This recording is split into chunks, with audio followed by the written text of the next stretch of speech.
আজকে আমি ফুলকপি পাকোড়া নিয়ে হাজির হলাম। এই ফুলকপি পাকোড়াটা একটু ডিফারেন্ট টাইপের হবে, খেতে কিন্তু খুবই দারুণ, ছোট বড় সবাই খুবই পছন্দ করবে।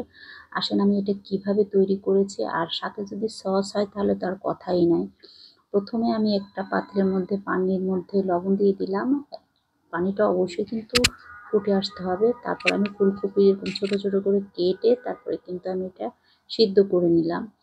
এমনভাবে সিদ্ধ করবেন যেন একদম সিদ্ধ না হয়, আবার একদম যেন কাঁচাও না থাকে।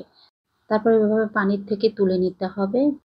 হাফ কাপ ময়দা নিয়েছি, হাফ কাপ চালের গুঁড়া নিলাম, মরিচ দিয়ে দিলাম হাফ চা চামচ, হলুদের গুঁড়া হাফ চা চামচ, লবণ দিয়ে দিলাম হাফ চা চামচ, চিকেন পাউডার দিয়ে দিলাম প্রায় 2 টেবিল চামচের মতন, আদার গুঁড়া, তারপরে রসুনের গুঁড়া।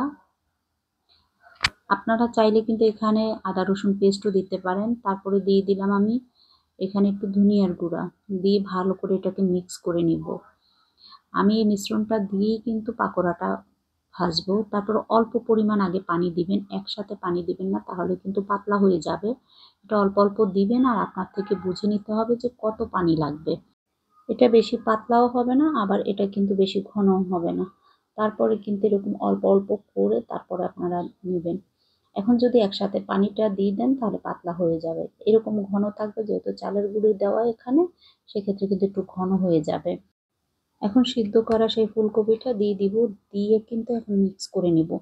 এখন এই পর্যায়ে যদি কেউ চান একটা একটা দিবেন, কেউ চান সবগুলা মানে একসাথেও দিতে পারেন। তবে আমার কাছে কেন জানি মনে হয় যে সবগুলো এভাবে করে দিলে একসাথে কোট হয়ে যাবে, আর একটা একটা দিতে গেলে অনেক সময় লাগবে। এখন জাস্ট আপনারা তুলে তুলে শুধু তেলের মধ্যে দিয়ে দিলেই হয়ে যাবে। আর দেখেন কত সুন্দর কোট হয়ে গেছে না? এভাবে করে কিন্তু আপনারা করতে পারেন। আচ্ছা, আমি এখন এভাবে করে একটা একটা করে তেলের মধ্যে ছেড়ে দিব। খুব সহজ একটা রেসিপি, এটা খেতে কিন্তু খুবই দারুণ লাগে। তবে চিকেন পাউডারটা দিলে লবণ কম দিবেন, চিকেন পাউডারের মধ্যে কিন্তু অনেক বেশি লবণ থাকে। এখন আমি আস্তে আস্তে করে তারপরে এটা ভেজে নেব। চুলার আঁচটা যদি কমিয়ে ভাজেন, এতে করে কিন্তু খুব সুন্দর করে মচমচে হবে, আর বেশি কিন্তু মানে কালারটাও তাড়াতাড়ি আসবে না। এই যে খুব সুন্দর একটা কালার এসেছে, এখন আমি কিন্তু এভাবে করে উঠিয়ে কোনো টিস্যুর উপর রাখলে কিন্তু বাড়তি তেলটাও চলে যায়।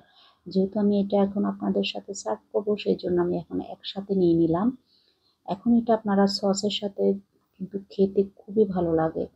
এটা একবারের জন্য হলে ট্রাই করে দেখবেন। এটা ইউনিক একটা রেসিপি, আশা করি সবার খুব ভালো লাগবে। এই যে দেখেন, আর চিকেন পাউডারটা দিলে এই পাকোড়াটা খেতে অনেক বেশি ভালো লাগে।